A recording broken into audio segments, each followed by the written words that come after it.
हरे कृष्णा कृष्ण कृष्ण हरे हरे, हरे राम राम राम हरे हरे।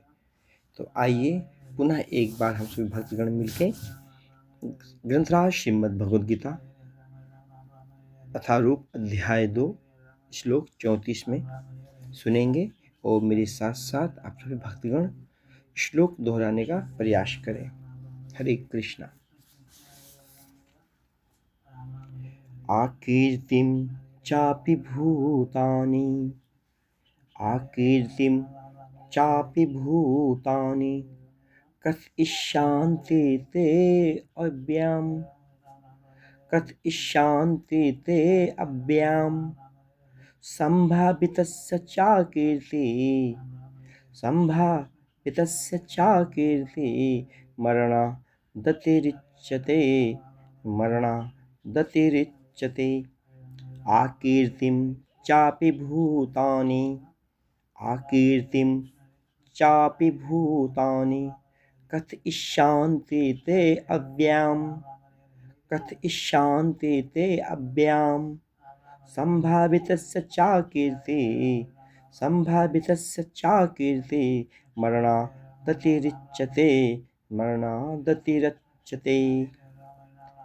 आकीर्तिं चापि भूतानि कथयिष्यन्ति ते अव्ययम्, सम्भावितस्य च कीर्तिः मरणादतिरिच्यते। आकीर्तिं चापि भूतानि कथयिष्यन्ति ते अव्ययम्, सम्भावितस्य च कीर्तिः मरणादतिरिच्यते। श्री कृष्ण कृपा मूर्ति श्री भक्ति वेदांत स्वामी श्रील प्रभुपाद श्लोक शब्दार्थ की जय, श्लोक अनुवाद की जय।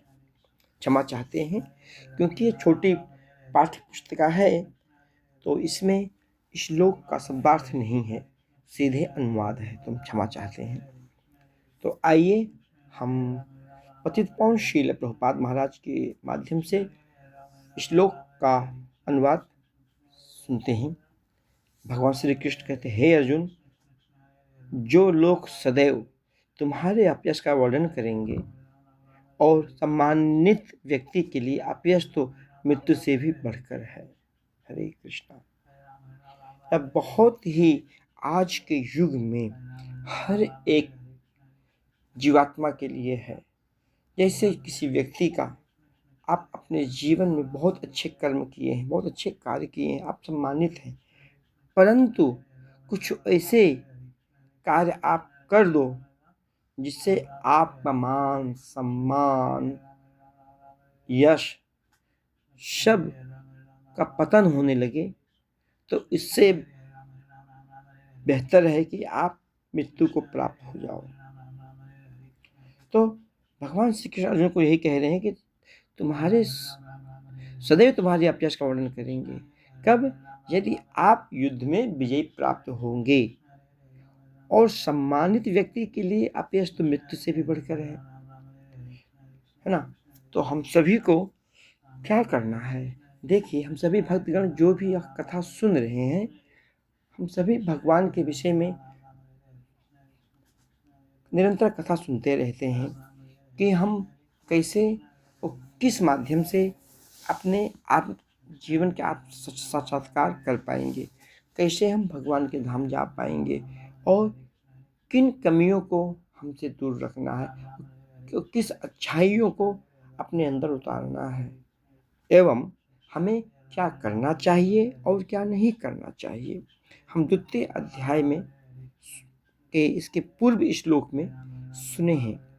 तो आइए तात्पर्य के माध्यम से जानेंगे कि पतित पावन श्रील प्रभुपाद महाराज तात्पर्य के माध्यम से हमें क्या उपदेश देना चाहती हैं। तो श्री कृष्ण कृपा मूर्ति श्री भक्ति वेदांत स्वामी श्रील प्रभुपाद महाराज की जय। प्रभुपाद महाराज कहते हैं, अब अर्जुन के मित्र तथा गुरु के रूप में भगवान श्री कृष्ण अर्जुन को युद्ध से विमुख न होने का अंतिम निर्णय देते हैं।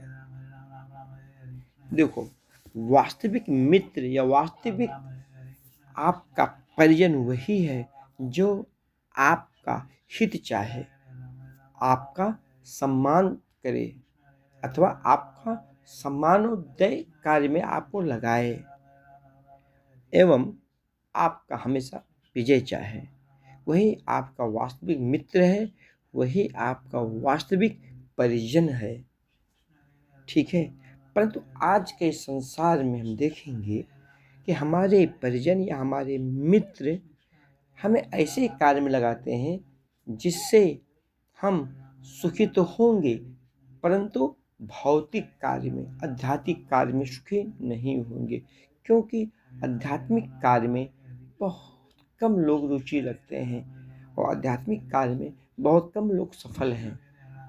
इसलिए गलती उनका भी नहीं है, वो स्वयं वंचित हैं कि हम आध्यात्मिक उन्नति से कैसे लाभान्वित हों, तो भला वो हमें कैसे आध्यात्मिक शिक्षा का ज्ञान दे सकें।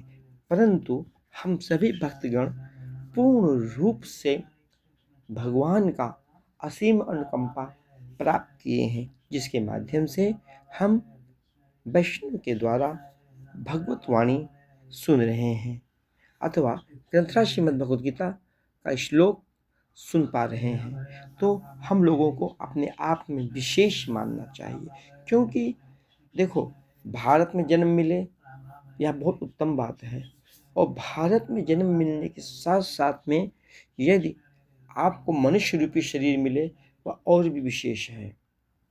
ठीक है ना, भारत में बहुत लोगों को जन्म मिलता है, 84 लाख योनियों के में मनुष्य के अलावा बहुत सारे जन्म हैं। तो सबसे श्रेष्ठ यदि आपको मिले तो मनुष्य शरीर प्राप्त हो। मनुष्य शरीर प्राप्त होने के बावजूद भी ऐसा शरीर प्राप्त हो जिसके माध्यम से आप शास्त्र का पठन पाठन कर सकें, तो अति उत्तम है। और यदि आप पठन पाठन किसी वैष्णव के माध्यम से करते हैं तो वह सोने के अंगूठे में हीरे के नगीने के समान है। इसलिए हम सभी को अपने आप में गर्वित होना चाहिए कि भगवान श्री कृष्ण की असीम अनुकंपा है कि हम सब भगवान की विशेष वाणी को हम सुन पा रहे हैं इस विज्ञान के माध्यम से।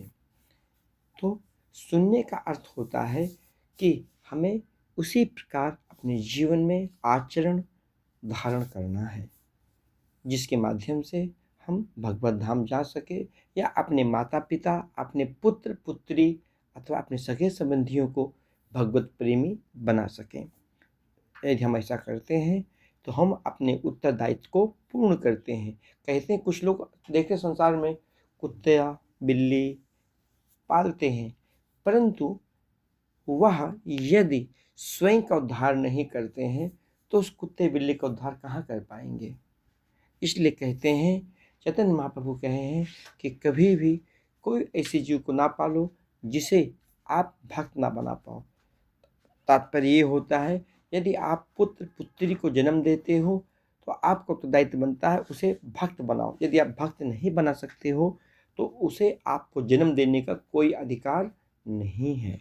इसलिए भगवान से निरंतर प्रार्थना करो, हे भगवान यदि हमें पुत्र पुत्री हो तो भगवत प्रेमी हो, भगवान के विषय में सुनने का वो एक आदत बना लें या भगवान के प्रेम में सुनने का उनको आनंद आए, तो ऐसे संतान हमें भगवान दो। परंतु ऐसे संतान प्राप्त करने के लिए हमें स्वयं उतना ही भगवान के प्रति हमारा रुचि होना चाहिए। तो रुचि कैसे होगा, हम वैष्णव संग करेंगे, वैष्णव के माध्यम से कथा सुनेंगे, तब हमें रुचि होगा। यदि वह रुचि हम में है तो अवश्य यह रुचि हमारे संतान में जाएगा। जैसे कि यदि आप किसी 50 महले की बिल्डिंग के नीचे हैं, ठीक है, अगर बिजली नीचे 440 करंट या 220 वोल्टेज नीचे आ रहा है पैनल में, तो वही बिजली आपको 50 महले के ऊपर भी 220 वोल्टेज प्राप्त होगा। ठीक उसी तरह यदि आप भगवतमय जीवन यापन करेंगे तो आने वाले समय में आपके संतान भी भगवतमय हो सकते हैं। इसलिए आइए तात्पर्य के माध्यम से हम जानेंगे कि प्रभुपाद महाराज क्या हमें शिक्षा देना चाह रहे हैं। कहते हैं कि अब अर्जुन के मित्र तथा गुरु के रूप में भगवान श्री कृष्ण अर्जुन को युद्ध से विमुख ना होने का अंतिम निर्णय देते हैं। जैसा कि हमने कहा कि हमारा उत्तरदायित्व क्या है, अपने सगे संबंधी, अपने माता पिता या अपने पुत्र पुत्री को उचित मार्गदर्शन में रखें या भगवान के विशेष जो निर्देश हैं उसका पालन करावें अथवा हम करें। वे कहते हैं, अर्जुन यदि तुम युद्ध प्रारंभ होने के पूर्व ही युद्ध भूमि छोड़ देते हो तो लोग तुम्हें कायर कहेंगे। जैसे कि हम इसको इसी तरह समझेंगे, जैसे हम जिस स्थान पे जहाँ हैं, ठीक है, हम ऐसे में अगर भक्ति नहीं करेंगे तो सोचेंगे अरे अभी तो सारा जीवन पड़ा है, अभी हमारा बाल्यावस्था है, अभी हमारा युवावस्था है, अभी हम जवान हैं, हाँ, जब वृद्धापन आएगा तब देखेंगे तो भक्ति करेंगे। तो ऐसे में हम कभी भक्ति नहीं कर पाएंगे और एक समय ऐसा आएगा कि हम अपने जीवन का सूर्य अस्त कर देंगे और उसके बाद क्या होगा, लोग क्या कहेंगे, अरे क्या इंसान था, अपने जीवन में कोई भी अच्छाई नहीं किया, जो अपने जीवन को उद्धार के लिए से कोई कार्य नहीं किया, कुकर सूकर की तरह शरीर त्याग दिया। तो इस तरह से हमें लोग धुतकारेंगे या हो सकता है हमें लोग अनाप शनाप भी कहें, परंतु कौन कहेगा, जो वैष्णव भक्त हैं। संसारिक लोग नहीं कहेंगे। संसारिक लोग तो संसारिक सुख की ही कामना करते हैं, संसारिक वैभव की ही कामना करते हैं। वो तो वही चाहते हैं कि अच्छा खाओ, बस संतान उत्पत्ति करो और खुश रहो, यही सुखी जीवन है।